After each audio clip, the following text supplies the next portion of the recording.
Everything is awesome in a dream world. Let's get into this one. Hello, welcome to the RevelatorAlf podcast. If you like what I do here, don't forget to like and share the video or the podcast and share it around and listen on all the other kind of platforms, Spotify, Apple, YouTube now, and also on Google Podcasts as well. So go check that out there. So this diatribe, as it were, this monologue is all about everything is awesome in the world. Everything is awesome, but it's a dream world. And I'm kind of puzzled by a lot of things that I hear and that I see online, especially, or I read as well, where there's always an ultra positive spin. There's no downside to this. It's all on the up. It's all on the up. And I just wonder, well, who are they trying to kid? Who are they trying to fool? Now, we kind of see this in fandom, right? We see this in when you're a fan of a particular, it could be a sports team, it could be you're a fan of Taylor Swift, you're a Swiftie, right? You know, nobody can say anything bad against Taylor Swift, you know, for the Swifties, of course, you know, because you're just so tuned in to having a positive impression of that person, of that football team, of, let's say, this boxer, of a particular style of music, of a type of car that you drive, for example. People can get very territorial about a motorcycle or a car or a house or an area which they live, can't they? And it's very interesting where people only see the positivity and they ignore the negativity or the balance. Now, in everything that I do, whether it's I'm talking about motorcycles on a YouTube channel or anything else that's happening in society or sports, I always like to approach it from a balanced point of view. And I've always done this, whether it's in writing, blogging, or just making general content. I always try and have a balanced view. I don't always believe the positivity, I don't believe the hype, and I certainly don't always believe the negativity as well. But I certainly do want to seek the truth. I'm a bit of a truth seeker. So let's just say, for example, I ride a motorcycle, I ride a Harley Davidson, right? If you watch my motorcycle channel, RevelatorAlf, you'll know that, okay? But I always found that there was a lot of overemphasis on positivity for Harley Davidson, the brand. And if you came from a different perspective, not necessarily overly negative, but just somebody who was questioning or somebody who was bringing an alternative point of view, you're immediately labeled as being negative. Now, I kind of liken this to the Matrix, okay? This is my take on it. So the Matrix, you're in the Matrix and you don't know you're in the Matrix. So everything is awesome, right? Everything is wonderful. You're just living your life and you're just doing whatever you do. Now, obviously, some things might not be awesome in the Matrix. It really depends what that life is for you, of course, right? But that's by the by. I'm talking about the film, the fictional film, right? So you're in the Matrix. Then somebody goes into the Matrix and offers you an option. They say red pill, blue pill, or whatever it is. And they say, one take the one pill and you'll just stay in the Matrix and you'll never know reality. Take the other pill and you'll go down that rabbit hole and you don't know what's going to happen, but at least you'll know it'll be the real world, right? So people say, oh, okay, right. Neo, he took the other pill, right? And he said, right, I'm going to find out what's going on. That's not what I'm talking about. I'm not talking about coming out of the Matrix. I'm talking about when you've gone out of the Matrix. And there's a couple of other characters there. The one that was the traitor who wanted to go back into the Matrix because he hated the real world so much that he couldn't stand the suffering, the dirt, the hate, whatever it was. He couldn't stand the struggle. He just wanted to be put back into the Matrix and have a great life. And that's what he wanted. Okay.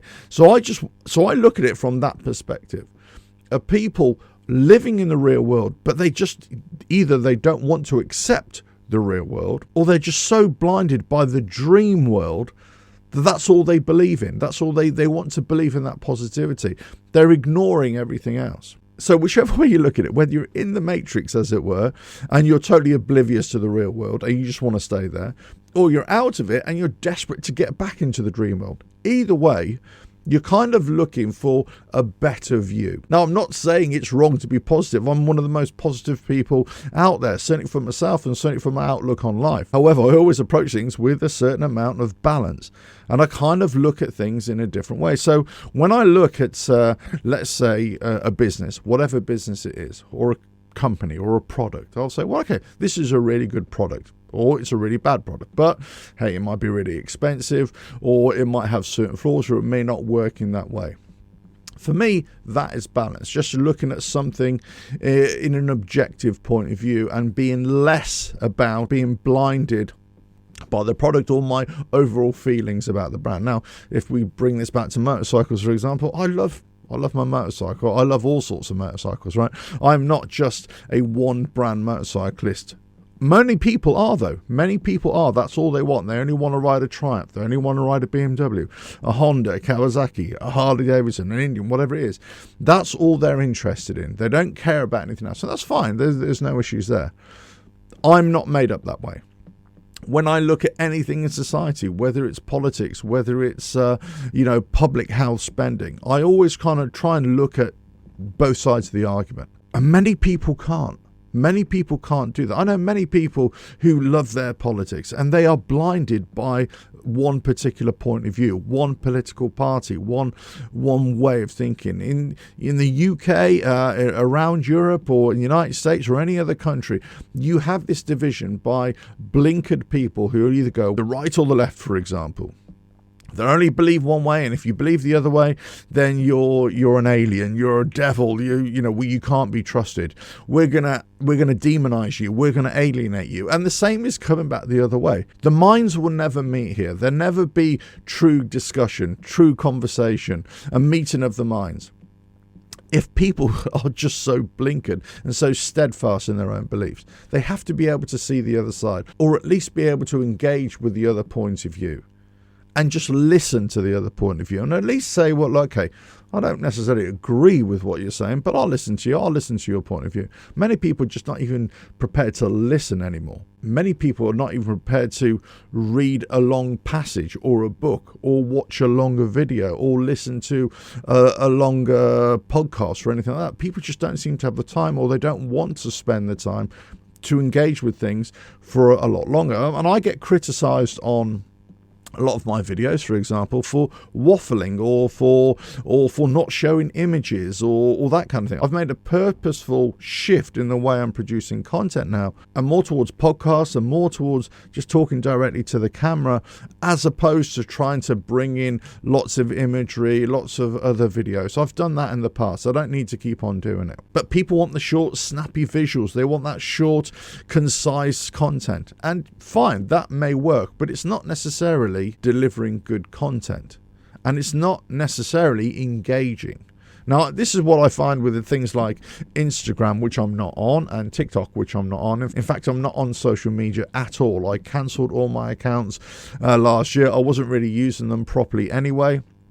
I never really have. I've never really been that into the social media aspect. So I thought, you know what, I'm just going to get rid of it completely. So the only thing I do is YouTube, and I've got the website, of course. But that's the only thing I do. But it's amazing how many people are on those platforms, or how many people watch content on those platforms, and they believe everything that's being said. You could say the same for YouTube as well, or any other thing. You could be reading a blog and you take what is written as gospel. And I have to say this to members of my family as well. So look, just bear this in mind, that what you're seeing or what you're reading may not necessarily be true. This is just one person's spin or one person's point of view. You don't know how much research they've done. You don't know how accurate any of this is. You just don't know if they're just saying this for clickbait. And we see this time and time again, where people are producing content and it's absolute bollocks. It's absolute nonsense what they're saying. But they're getting a horde of people just liking and sharing. Now, some people love that. Some people just love making content that kind of gets a rise out of people. They like to just throw in grenades every now and again and just get people to either love or hate what they're doing. Some people just do it for comedic value. Others people do it for some people are doing it because they're so ignorant they have no idea what they're saying. But if you don't approach that kind of content, or if you don't approach anything in life with a kind of an inquisitive mind, or somebody who questions, or you're a bit of a skeptic, then you're just going to take on board. You're going to blindly take on board whatever somebody's saying.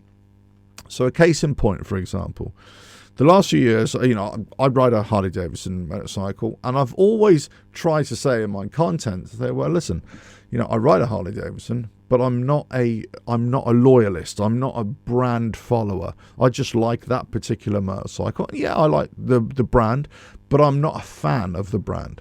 I'm not a fan of any motorcycle brand. In fact, I could easily go from a Harley Davidson to a Triumph, which I've done. I've ridden Triumphs before. I would seriously consider going to BMW. I would seriously consider going back to a Japanese motorcycle as well. So the brand of motorcycle is not really the thing that pulls me. It's the actual motorcycle itself, and whether one, I like the style. The other is whether I like the way it rides, and then I got to look at other factors as well. In terms of parts availability, how long has it been on the market for? Well, how much does it cost in the first place? So all these things are. You could say there are things that hold me back from just jumping in and going for that purchase. But that's where I look at things. I kind of look at things as, okay, is that motorcycle, is that product right for me? Can I see myself living with that product on a daily basis? I don't look at the product or the company that produced the product as some kind of deity. I don't look at it to say, oh, wow, they're so amazing. Everything is wonderful. Everything is awesome in this dreamlike existence. Because it isn't. So over the last few years, ever since owning a Harley Davidson, I would kind of make content and say, this is great. Look, this is great. That's fantastic. This is how you do that. Oh, I really love this. I'm going on a ride here. Great. But I'd also make lots of content and say, actually, do you know what? This is not so good. Or I've heard this is not so great. Watch out. People have been telling me about this. And also, I get labelled as being negative, even from other YouTubers. Other YouTubers would turn around and say, you're negative. The reason why you're not doing well is because you're negative. And they fail to see what I'm saying. No, I could pick any other YouTube channel out there, a motorcycle YouTube channel I'm talking about here. And they will spout some absolute nonsense. And they will try and defend what they're doing, saying, no, I am being fully 100% honest here. What they fail to realise is that us who are producing content, we know all the tricks. We know what's going on behind the scenes. We know all this because guess what? We're involved in it as well. Now, we either choose to do that or we choose not to do it. We choose to adopt a certain style or we don't. And I've always said this about YouTube, and if you watch my channel or listen to my podcast, I kind of say this on a regular basis.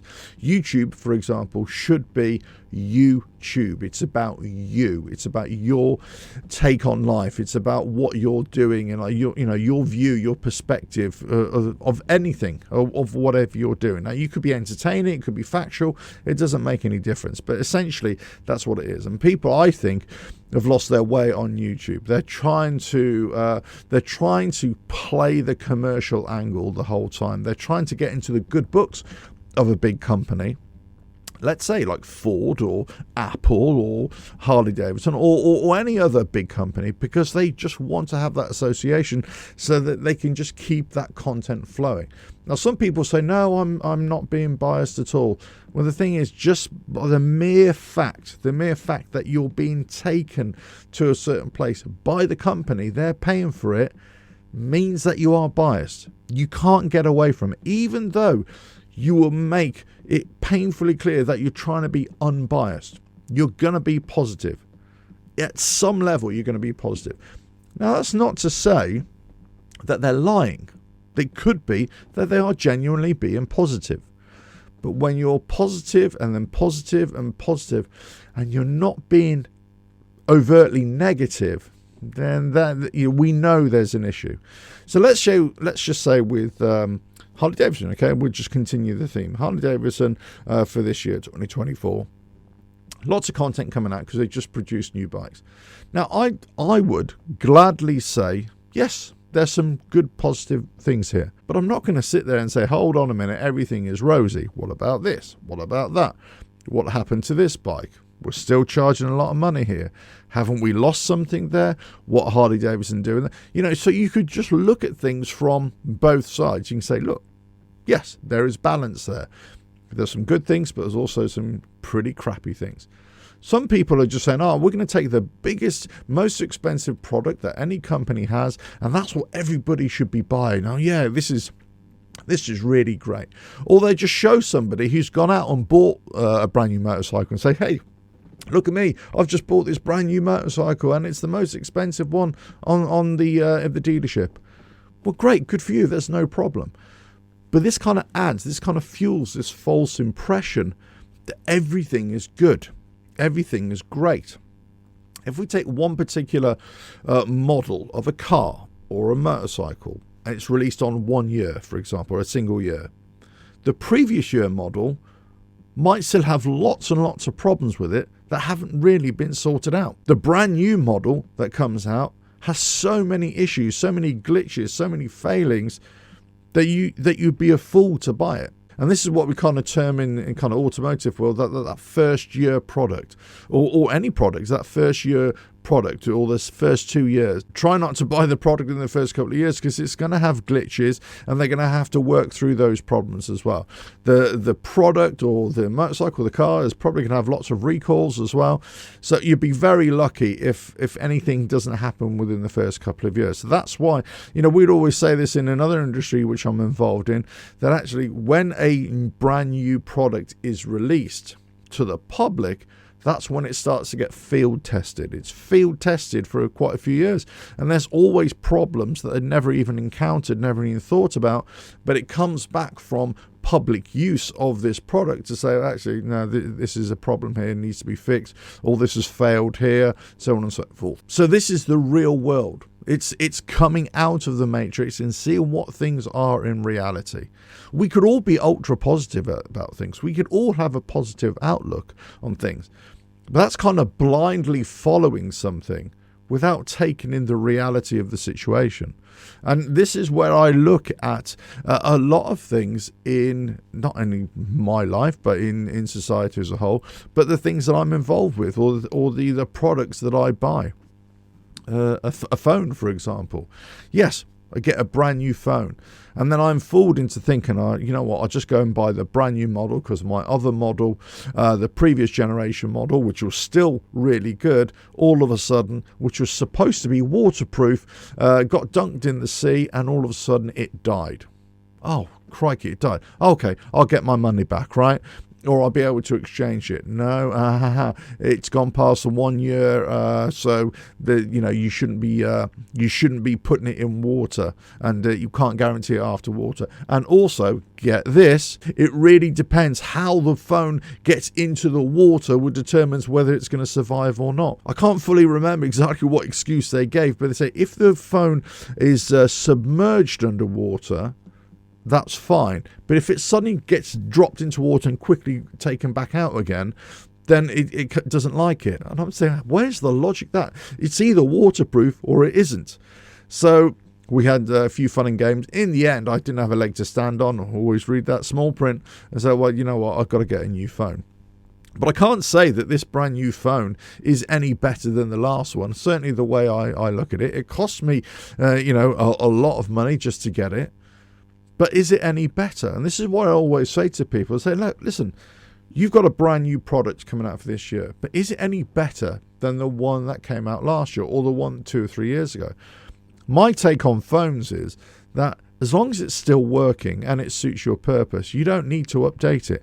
This is exactly the same with cars and with motorcycles. As long as it's still working and you're happy with it, then there's no real reason. I also look at this from a product quality. Let's just say you've got a motorcycle from 2 years ago or last year, and they're bringing out the brand new year model, but there's no changes to it. It's what is known as a carryover model. Well, there's no point in buying a brand new motorcycle for even more money when you can buy last year's motorcycle with very low mileage, or it's just a motorcycle that hasn't been sold, and you probably get that as a discount. There's no point in buying a new motorcycle. You might as well just buy the older model. But we get hoodwinked into thinking that newer is better. We get told by salesmen or by a company or by marketing campaigns, the new is the better. This is what we should be looking for. This is what we should be aiming for. We should be bigger, better, newer, shinier than the next person, than our neighbours, than the people we work with. Everything should be newer. Everything should be better. And if you buy into that, you'll be happier. You'll be a better person. You'll be proud of yourself. Your wife will want to fuck you. Your children will love you. You know, that's not the case, right? So all the things that we do is to enhance this positivity, so we kind of buy into things. We keep on buying into things. Now, corporations, companies, and media, for example, will try and sell you this positivity. Of course they do, because they're trying to sell their products. And there's no issues there, because that's what they're there for. You know, name me a company that doesn't want to sell their products. Well, I'll tell you, a company that goes bankrupt, right? So if you're looking at it from that point of view, you know that that company, that service, that political party, they're trying to sell me something. That sports team manager, they're selling me something. Everybody is trying to sell you something, and they're not going to tell you what is wrong. They're going to tell you what is right. And if you believe what you're being told, in fact, everything is right, everything is great, everything is awesome, whatever I've got here, it's a brand new product and it's fantastic. If you buy into that positivity, that overwhelming blindness of positivity, then you're doing yourself a disservice. Now, I'm not saying that you can't be positive about a product or a company or whatever. Hey, fill your boots. That's entirely up to you, of course. And there's nothing wrong with that. In fact, I'm a fan of many different companies. I'm a fan of many different products. And I'm a fan of many different sports and sports teams. For example, let's say my football team. I absolutely love them. I adore them. But I'm as frustrated with them as any other fan will be with their team as well, for example, right? It's just the nature of the beast. And this is kind of where I look at things and say, well, actually, I'm a fan of this team, but I'm also one of their biggest critics as well. We all are. We all love our team. We always want them to do well. But if they're not doing well, or if they're delivering a bad product to us, a faulty product, a faltering product, then we're kind of asking questions, not only of the players, but also of the management, of the coaching, of the structure, of the club, of the ownership of the club. We start asking lots of questions. And then we get completely dissatisfied if this faltering continues.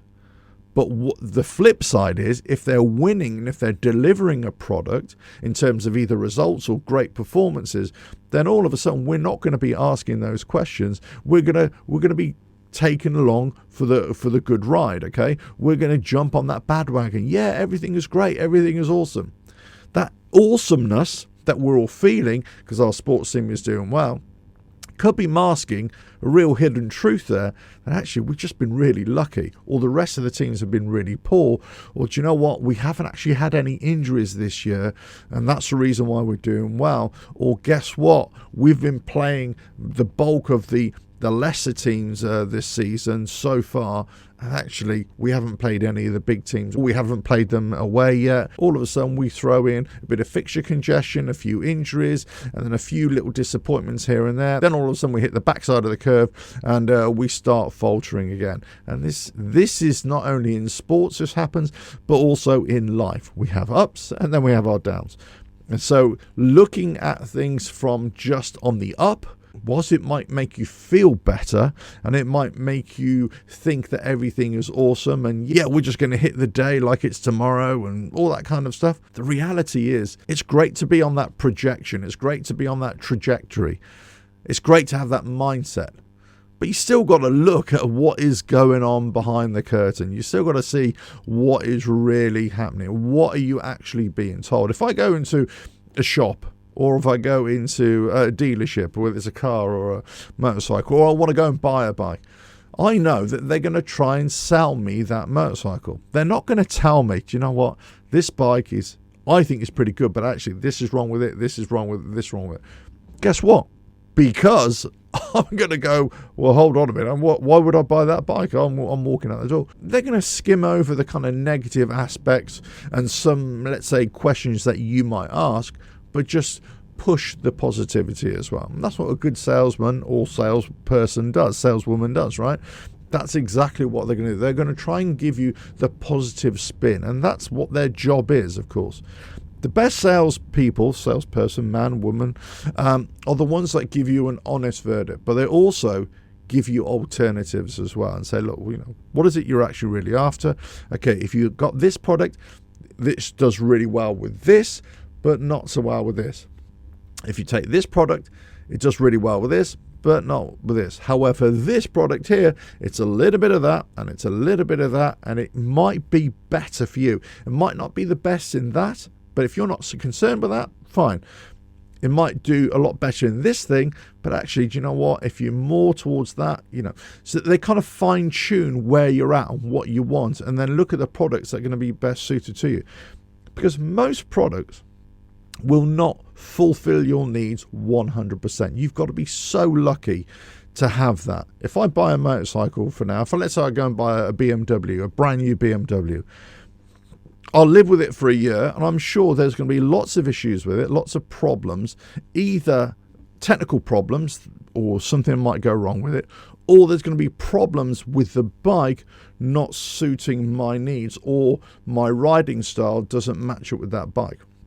You always find little things, whether you have to make adjustments here. And that's why the motorcycle car aftermarket business is so huge. That's why YouTube is so huge for finding fixes for little things, either around the house, whether on your car, whether on your bike.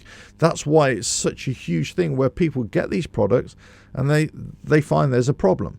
The field testing shows that there is a problem with the matrix. There's a problem with the product.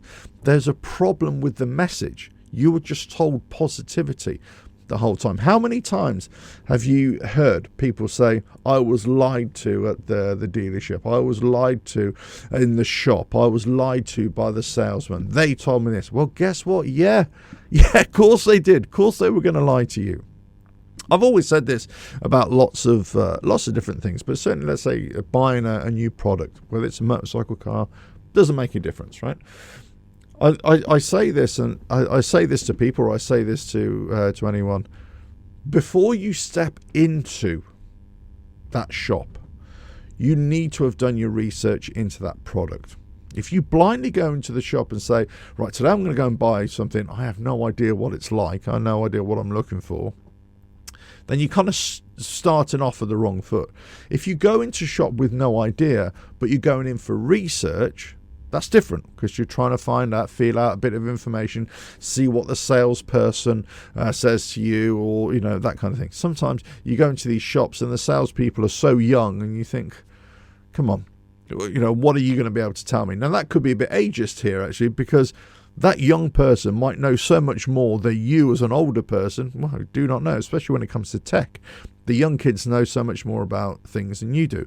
But again, you still got to see if what they're telling you is going to match your needs, or if it satisfies what you're looking for in a product. So you go into a shop, a dealership, whatever it is, you want to buy a computer, a motorcycle, whatever it is. You need to have done your research to see, okay, what's it like? Does it have this specification? Or how long am I likely to be riding this for, or working on this computer for, or what's a reputation? Look on YouTube on the reviews, which you kind of got to take at face value a little bit, because I say there's always this overly positive spin on things if people are not being 100% honest. So you go in with the tools, you go in armored, and you know what the answers are going to be coming back. What you're really looking for is whether the salesperson is going to acknowledge the negativity, or they're going to tell you anything that is the real world, the reality of owning this bike or owning this computer or something like that. That's what you're really looking for. You want to go in with your knowledge, your research, ask your questions, try and get a deal, find out what the salesperson is doing. And if they're lying to you, and you know that they're lying to you, you shouldn't really be buying that product from that person or from that company. You need to be a lot more savvy about these things. You need to be able to go in, say fully prepared, know what this bike is all about, or this product is about, this computer is about, but really now you want to get hands-on. You want to get more of an intimate feel about it. You want a more in-depth analysis of it from the people who know, right? Sometimes you go into these places and you ask these people, and you soon realize, guess what? You know a lot more than they know. You know, because you've done all this research and you've been single focused. You've got tunnel vision into, I've got to research just this product. I'm going to go in there and see what they have to say. And I've found this out so many times. You go in with so much knowledge that you've got in your brain, and you realize this person who's trying to sell me this product doesn't know because guess what, they got about another 30 or 40 or 100 different products, whatever, that they have to kind of have a little bit of knowledge about, whereas you're just going in for one product. So you've done your research, so you're already at an advantage, but you're already knowing what is good about it, what is not good about it, and you have to decide whether you can deal with the not so good, and whether you're going to really like the good. So that's why you're making an appraisal of this product, whether it's good for you. But if you go in there with just loving the bike or loving the product or the brand without knowing what you're buying or knowing what you're getting yourself into, then yeah, you could come away, say 6 months later, know there's loads of problems with the bike, know that this bike isn't right for you, and then you could immediately start thinking, do you know what, I was lied to, I was sold a lemon, I was done this. Now, you could legitimately feel that, and that could have happened, of course.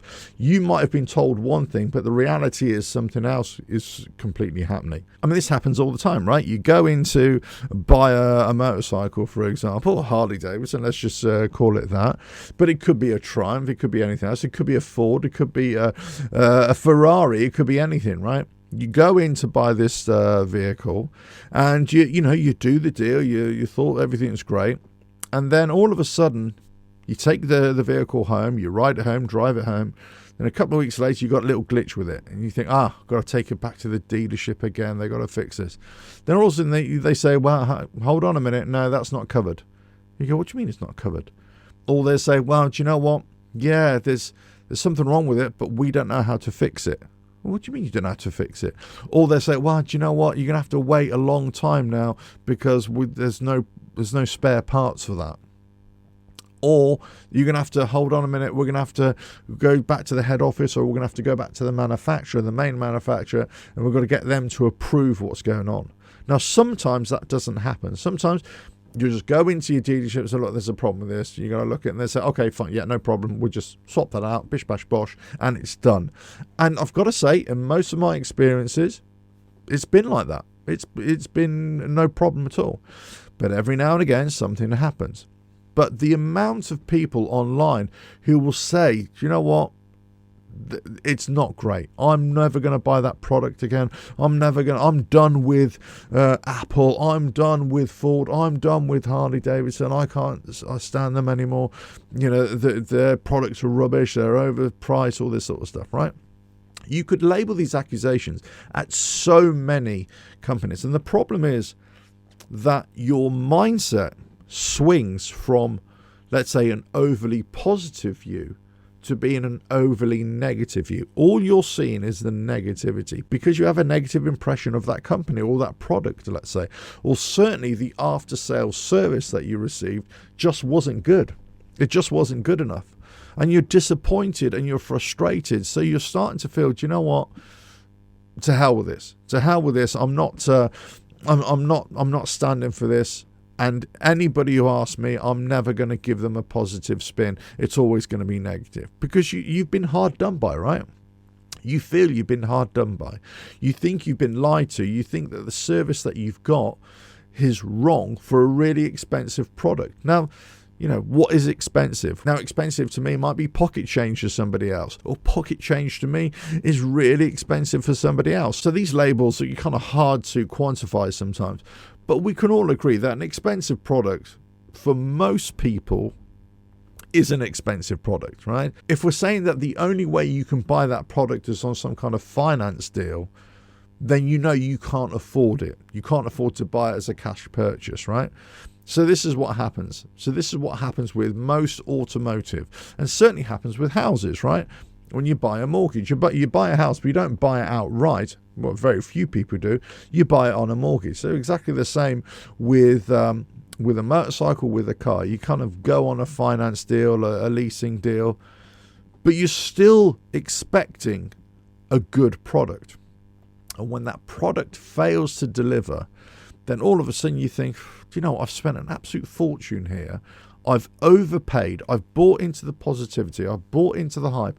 I've bought into some kind of community that everybody is your friend and everybody who rides these motorcycles are going to have your back. And you're going to have some kind of legions of followers or legions of comrades with you wherever you go. And the reality is that just isn't the case for most people. Most people don't have this. Most people don't have this all the time, I should say. There's always going to be some kind of reality check. And this is what I say, hey, listen, have your positivity. Believe in what you want to believe. Be a fan of whatever you want to believe. But also have a bit of a reality check as well. And this is why I've got to laugh at some people. I've got to laugh at some of the comments. I read all the comments on my content, whether it comes from my website or YouTube videos or whatever it is. I read them. But I don't answer them anymore. There's just too many. But I take note of what people are saying. And it never ceases to amaze me how people will defend something that they have no link to. That they feel that they have to defend the honor of an inanimate object, of an object or a company. They have to defend them. Well, why do you have to defend them? What do you think that company is going to defend you? Do you think that they care about you? Do you think your dealership cares about you? At a corporate level, they don't really care about us as individuals. As a customer base, of course, they want us to be happy because they want us to keep on buying the product, right? Or buying new products. They don't want us to buy old products. They want us to buy new products. That's the game. So they want to keep us sweet, right? So they're going to try and walk this line. They're trying to balance their way through treating us well, delivering good products, but also not treating us too well or not delivering us products so great that they last a lifetime because they want to sell us the next product, right? They're constantly selling us the dream. So some people feel that they're always on your side, that they're always trying to have your back, and they're always kind of try and deliver for you. And we know that just isn't the case. Now, as you get older in life, maybe you kind of understand this. And as you get, past a certain age where you just don't buy into the hype anymore, or you just don't think about spending 30, 40, 50,000 pounds, dollars, shekels on a motorcycle, for example, is a good idea. All of a sudden you start to realize that, hold on a minute, what the hell is going on here? What is all this? What is this company that I've been a fan of for so many years? Then all of a sudden you think, now you still might be a fan of the brand. You still might be a fan of their motorcycles. In fact, let's say I'm a Triumph rider. I only ride Triumphs because that's what I like. There's no problem. I've been riding a Harley Davidson for a while. I'm really kind of toying, actually, should I get a trade-in for another Harley Davidson or do I get another one? I've been on this sort of trip for quite a few months now, and I've been looking at lots of different bikes. If you watch my YouTube channel of last year, the tail end of last year, I was kind of on this trip. I was trying lots of different bikes as well. So I'm looking at what are those bikes? Are they good? Are they bad for me? Not are they good, bad bikes objectively. I'm sort of looking at, for me, can I get on with them? Is that product going to be good enough for me? But I always looked at this from a point of view that I'm not going to trust in the hype. I don't want to believe the hype. I just want the facts. I want the facts. I want the real world experiences of these machines. I want the good reports and the bad reports, but I also want to experience it for myself. So this is where I look at Harley Davidson, for example. For me, would I buy another one? Not sure, but it doesn't mean that I'm anti the brand or anti the company or anti any other Harley Davidson just because I might be looking at another brand. Far from it. It doesn't mean that just because I stick with Harley Davidson, for example, or buy a brand new one, or another used bike, or even just stick with the bike that I've got, right? It doesn't mean that I dislike any other motorcycle, or that I've suddenly just turned my back on all the negativity and I'm just so positive about Harley Davidson. I'm their biggest fan. Far from it. It's just, as I said right at the start, it's the product and whether I like the product and does it deliver what I want from it. And if that's the case, great. But I don't have this fanboy reaction to it. I don't have this kind of relationship. Some people do. Some people, as I say, they feel they have to defend the honor of that company. They feel that they have to somehow always be positive about something. And we know this is one of the reasons why I just got rid of social media as well, and not because of my input or any kind of input that was coming back towards me.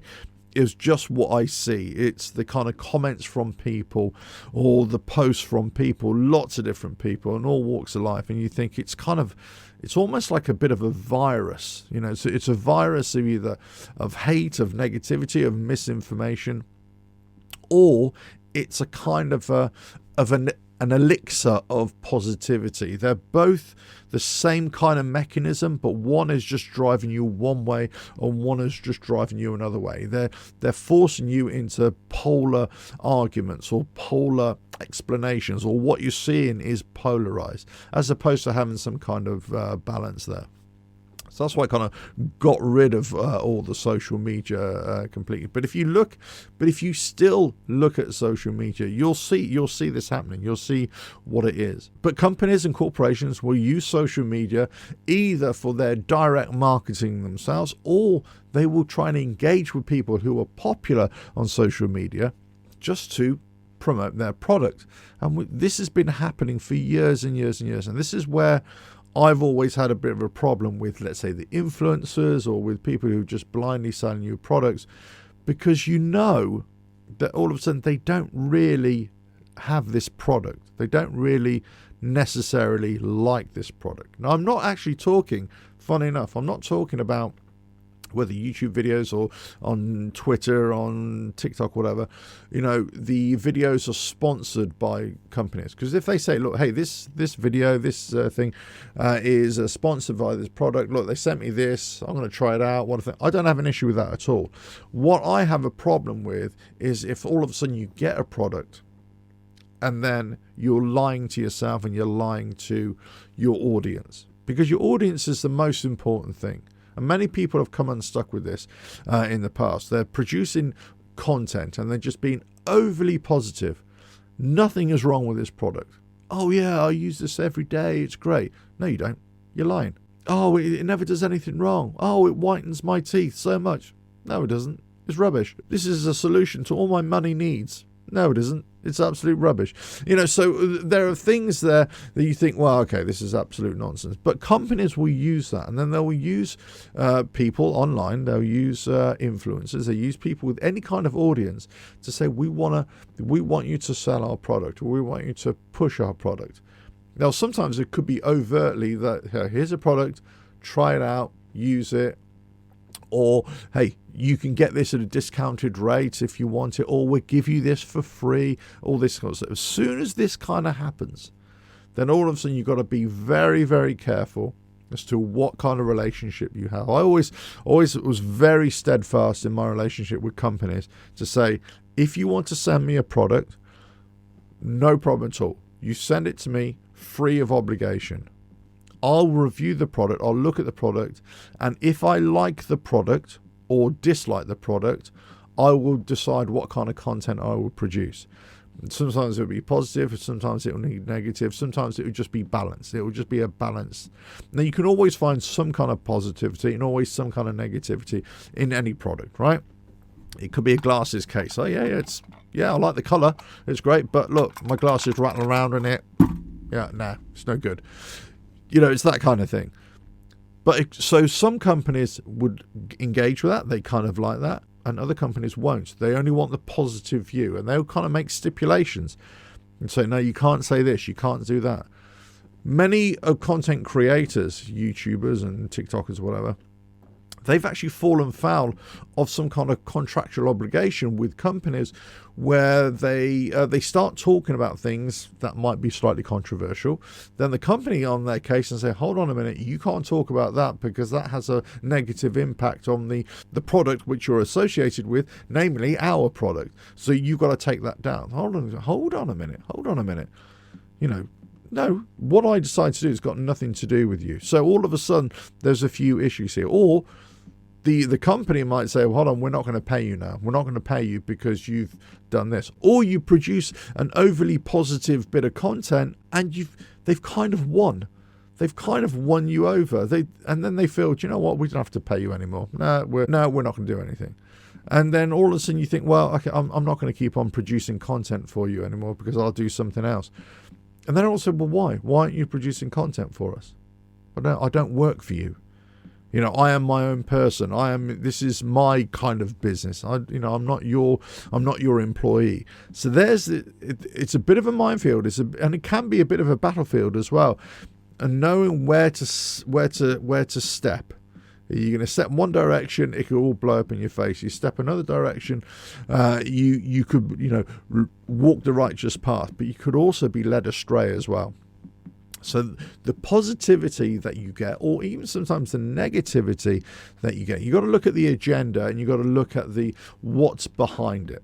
And so social media, you can't believe a lot of this stuff. We already know with the likes of Instagram, for example, that the false impression that a lot of that gave. I can't really comment about it now or any of the social media because, as I say, I'm off it. I'm just completely off it. And as I say, one of the reasons was it wasn't because of the negative attention that I was getting or the content that I was producing and the reaction to it.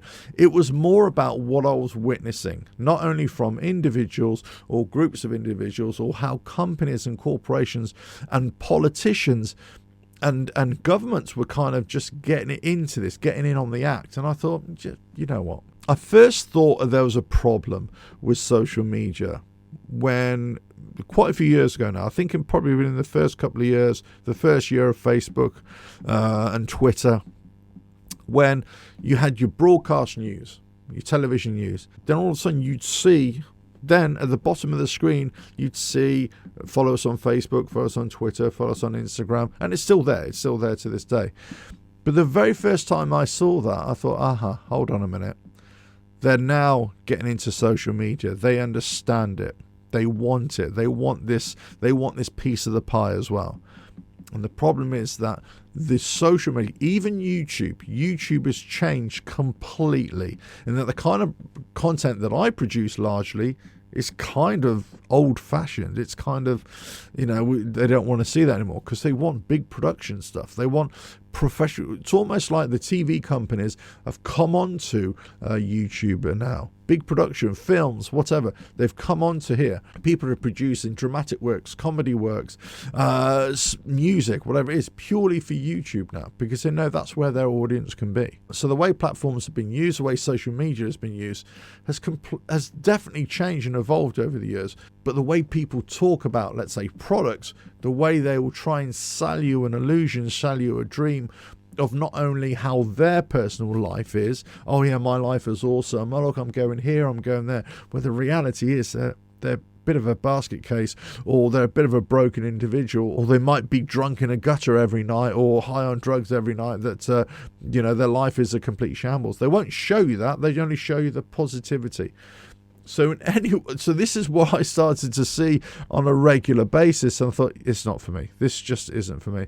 I'd rather not even think about that and just do my own thing. In fact, when I talk about things like YouTube and things, the mechanics, and I understand everything that goes on in the YouTube world, and I can look at any content creator or any video or any YouTube channel, for example, and I can look at their video and I can say, I can see what you've done there, I know what's happening there, I can see what's going on behind the scenes, I know how you've edited that. So because you've just been doing it so long, you might not know every single thing, but you kind of know why they've done it and what's happening there. It's the same with companies, how companies have infiltrated not only the products that they're showing in terms of product placement, let's say, but also in terms of how they've influenced how people are describing their products as well. And no more so has this happened in the automotive world, in the motorcycle world, in tech products worlds as well, where the company will send a big YouTuber, for example, or somebody who's quite well known in that niche, in that space, and they'll send them the product, or they'll invite them along to one of their open days, for example, and they'll say, hey, you can say whatever you want, you can be unbiased as you like, there's no problem. We just want you to see our products and tell us what you think, and also tell the world what you think, right? Okay, you know, as a content creator, as a YouTuber, if you are invited to one of these events, or you're given free equipment, right? And if you just say all negative things, guess what? You're not going to be invited again. You're not going to be sent free stuff again. So therefore, in your mind, you're automatically thinking, I can't go full Terminator on this product or this company. I've got to ease it back a little bit and just be a bit more, I've got to give it more of a positive spin. You're playing the game. I don't blame you, but you're playing the game. But as the audience, we're not getting the real deal. That's what's happening. I'm not necessarily saying that the companies are having an influence on these influencers to say positive things, but they know, and the content creator knows, that if there isn't a positive spin there, then there isn't going to be any repetition of this. There isn't going to be any future potential videos to be made or kind of business opportunities as well. I mean, I liken this to a few years ago when I was looking to do motorcycle reviews, and a particular dealership said, yeah, look, you can take the bikes out, but you've got to say good things about it. You've got to say positive things. So I was like, well, hold on a minute. First of all, no. I'll just say what I want to say. So the conversation ended there and then. So, well, no, that's fine. I'm not here to be your mouthpiece. So just watch out for the people who are just being a mouthpiece of something else. Whether it's a company, whether it's a political party, whether it's some kind of pressure group, whether it's some kind of social agenda, whether it's kind of some woke ideal. I'd rather listen to the person with independent thought rather than somebody else. Now, it doesn't mean that whatever anybody is saying is right or is wrong. Just because you follow the herd, you follow the pack, it doesn't make you wrong. Just because you believe in a particular product, whatever, doesn't mean you're wrong. But it also doesn't mean I'm wrong if I think something completely different.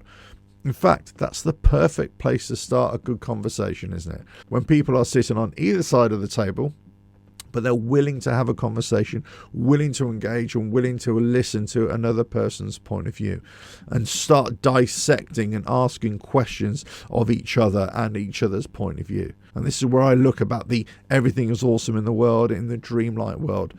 If we're asking questions of it, if we're asking questions of the positivity of a product, of a service, of a whatever it is, then we're probing. We're trying to find out more information. We're trying to learn.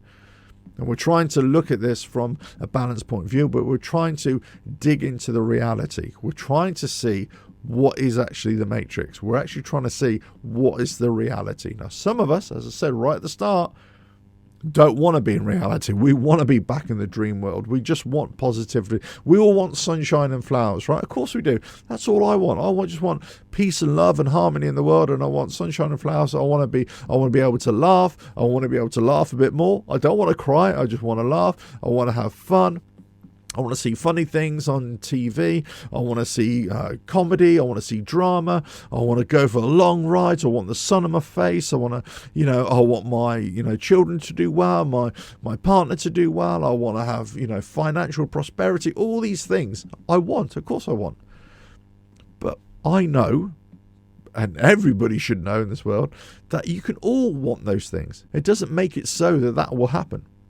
It doesn't mean that any of this will come true. So looking at something with your eyes wide open, I suppose, is the moral of the story. Eyes wide open in anything that you do and in everything that you see or you hear. Ears wide open, I suppose. Always look, always ask questions. always be judging whether something is awesome or whether it's something else entirely. Let us know your thoughts in the comments below. If you like what I do here, hope you like the podcast. If you like what I do here, don't forget to like and share the video if you're watching the video podcast. But you can check out the podcast on Spotify, Apple, Google, and YouTube, of course. And just like and share, subscribe, and do all those good things. And I will catch you again on another podcast coming very soon. Bye now.